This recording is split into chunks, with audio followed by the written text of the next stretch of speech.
you want to score high band in IELTS speaking, then this video is for you. Don't skip the video. Hello everyone, this is Mramla Azhar, your IELTS and PD expert, and today is the episode number 3 for IELTS speaking part 3 follow-up questions.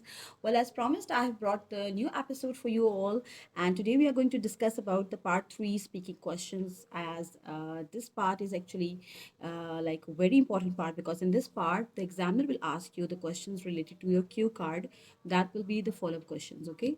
And in this part you have to be very direct, very specific. You cannot use your personal examples. Sometimes some students, they do some mistakes related to this kind of part, because they think that if you are going to be more, if you will give more details, then obviously you can get good bands. It's not like that, because in this part examiner will ask you some cross questions when you are just answering the questions, and if your speed is a little bit slow, then examiner will quickly ask you another question. So just be very careful, because this part will give you the best band, because it's the third part, the final part, and your all band will be concerned with it. So let's start with some questions, example questions, that how you have to answer. Well, some people ask me that can we use connectors in this part, like in my opinion, like I believe that, or honestly speaking. Well, depends on you. If you are really good, if you are really concerned about your speaking, then you can use it. Otherwise, if you can skip, it's not a big issue, okay? You can even answer directly.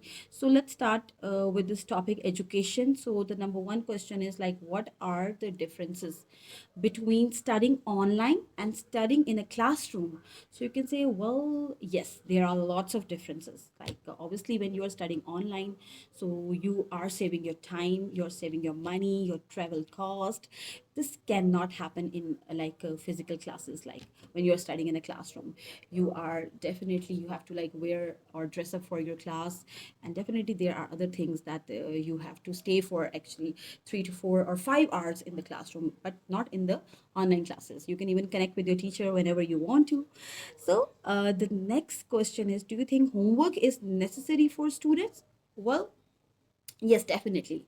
It's necessary, because when you get homework, that you have to like revise all the things which teacher has given you. So you don't need to like worry about your exams. So you can just have things in your mind. And sometimes homework is a kind of a burden. So I suggest that mostly homework should be given over the weekend or twice in a week.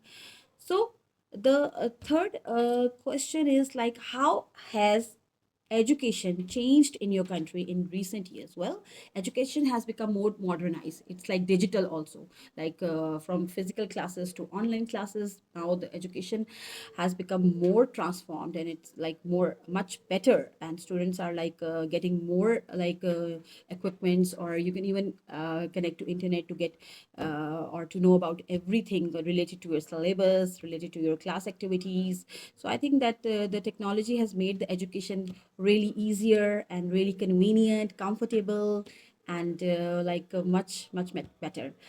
So the one thing which is very important in part 3 is that you have to answer within 30 seconds, okay? And sometimes examiner will easily ask you questions in between, okay? Why this happens, okay? Like the question was like, how education changed in your country in recent years? So what kind of, in between, the examiner can ask you that what kind of like education these days students are getting. So it's like very these type of questions are really important while answering. So the next question is like, what skills are important for students to learn today? Well, this is a very interesting question and very important as well, because number one skill is that you have to learn language. Language is a very important skill, because some people, after getting their degrees, they are going to another countries and they have to like communicate with other people. So number one thing is that you should learn English language, which is a global language, international language. And the second thing is that you should know something related to AI. AI is a skill, learning AI, freelancing, which is very important, because side by side with your degree, you should know that any other like a part-time thing that we can do regarding because some students, they just go to another country and then they have to work as well. So if they have a skill, they have any kind of like extra thing that they can do to earn some money, then it's a better thing for them. So these things you have to important. Fluency is very important in IELTS speaking, in every part. Plus you have to use the right tense. If your tenses are weak, your grammar mistakes are there, your pronunciation is not good, and you're not confident, your eye contact is not good with the examiner, then definitely you will lose your marks. Okay, so this is all for today, and you can join House of English for your online classes. I will give the number, and don't subscribe my channel. Okay, so we'll meet till next episode. Maybe something better I will bring. So thank you.